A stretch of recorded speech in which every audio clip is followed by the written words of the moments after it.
Hi friends, welcome to YouTube channel Vamsikrishna presents. Mahendra Singh Dhoni భారత cricket లోనే కాకుండా ప్రపంచ వ్యాప్తంగా కూడా మహేంద్ర సింగ్ ధోనికి ప్రత్యేకమైన గుర్తింపు ఉంది. అది మనందరికీ తెలిసిన విషయమే.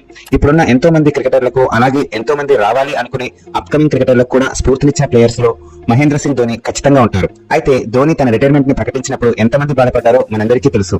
అంతలా ధోనిని అభిమానించే వారు ఉన్నారు, ఇప్పటికీ అభిమానిస్తూనే ఉంటారు కూడా. అయితే ధోని తన కెరియర్ ని స్టార్ట్ చేసినప్పటి నుండి ఇప్పటి వరకు ఎన్నో ఒడిదుడుకులను ఎదుర్కొని కష్టపడి పైకి వచ్చాడు.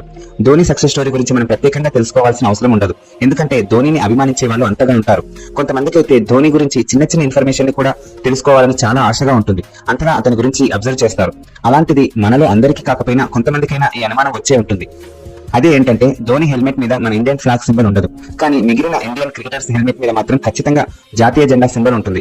మీలో కొంతమందికి ఈ విషయం తెలిసి ఉండొచ్చు, కొంతమందికి తెలియకపోవచ్చు. కానీ ధోని హెల్మెట్ మీద జాతీయ జెండా సింబల్ ఉండకపోవడానికి గల కారణం ఏంటంటే, మామూలుగా అయితే వికెట్ కీపర్ హెల్మెట్ ధరించాల్సిన అవసరం లేనప్పుడు హెల్మెట్ ని కొంచెం దూరంలో పెట్టాల్సి ఉంటుంది. అయితే మన జాతీయ జెండా అనేది గౌరవానికి చిహ్నం, అందుకే ఫ్లాగ్ అనేది అలా నేల మీద ఉండకూడదు. సో ఒకవేళ హెల్మెట్ మీద జాతీయ జెండా సింబల్ ఉంటే హెల్మెట్ ని తీసి అలా పక్కన పెట్టకూడదు. ఒకవేళ హెల్మెట్ ని పక్కన పెట్టాలి అనుకుంటే హెల్మెట్ మీద జాతీయ జెండా సింబల్ ఉండకూడదు. అంతేకాకుండా వికెట్ కీపింగ్ చేసేటప్పుడు బాల్ హెల్మెట్ కి తగిలే అవకాశాలు కూడా చాలా ఉంటాయి. అలాంటి సమయాల్లో by chance ball flag symbol కి టచ్ అయ్యే అవకాశాలు కూడా ఉన్నాయి.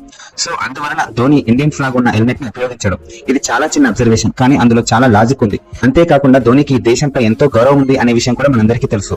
ఒకానొక సమయంలో తను ఇండియన్ ఆర్మీలో కూడా ఉన్నాడు. అప్పుడు తను ఆర్మీలో లెఫ్టినెంట్ కల్నల్ పొజిషన్ ని కూడా స్వీకరించాడు. ఒకవేళ తాను క్రికెటర్ కాకపోయి ఉండుంటే ఖచ్చితంగా ఆర్మీలో జాయిన్ అయ్యేవాడినని ధోని అనేక సందర్భాల్లో చెప్పిన సంగతి మనకు తెలిసిన విషయమే. So that is Mahendra Singh Dhoni.